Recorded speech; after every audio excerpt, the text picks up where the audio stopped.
makakapag-time travel ka, saan ka pupunta? A. Past. B. Future. Your 5 seconds start now. 5, 4, 3, 2, 1. Alright, time's up! Michael, ikaw muna ang mag-reveal ng answer. Letter B, future. And why is that? Kasi naniniwala ako na kailangan natin mabuhay without regrets, kumbaga. So yung mga nangyari sa past, iiwan na natin doon. Yung mga Yes! ex, yung mga mistakes.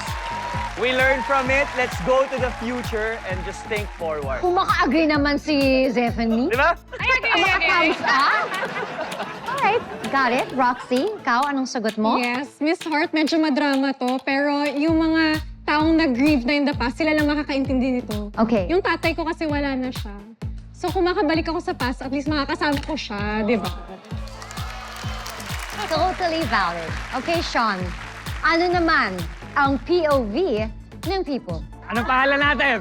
Hi, I am Shala Ann from Quezon City, and my answer is past because we will not know our origin and roots, and we will not have a good present and future if we don't know what was the past. Thank you. Parehas may point. Di ka nga nagpatalo. Thank you, ate. And all fairness. But let's ask the celebrity boss. Ikaw, past or future? Ako, mas gugustuhin kong pumunta sa future kasi ngayon pa lang pagod na ako, puyat na ako. So gusto ko mag-fast forward sa nakabawi na ako ng tulog, may jowa na ako, marami na akong pera. Diba? At higit sa lahat, ang gusto kong malaman pag nagpunta ako sa future, kung ano ang sagot ng mga people sa The People Have Spoken para tama lagi sasabihin ko dito. Celebrity Joy, would you agree? Ako dahil pupunta ako sa future para naman matakasan ko na lahat ng utang ko. Gusto ko na rin kasi ma-claim yung interest ng mga insurance ko. Kaya excited na ako mapunta sa future para more money for me.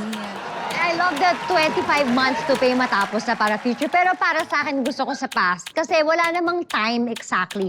It can be past your past. So it would be nice to see stuff that I haven't seen for myself. The future, for sure, sana I'll see it. But the past, I haven't really seen all. So I'd like to go to the past. And also... And also, gusto ko yung pause, parang sa... And also, para pag nag-past ako, hindi ko na kailangan magpa-botox, di ba? Pero... Ganun na. Oh my God! Past na lang. So yun ang dahilan ko po. Ang main point ko is pumunta ng past para wala ng Botox. Thank you so much for that. Very well said. Galing! Number 56. The people have spoken. At ang tamang sagot ay...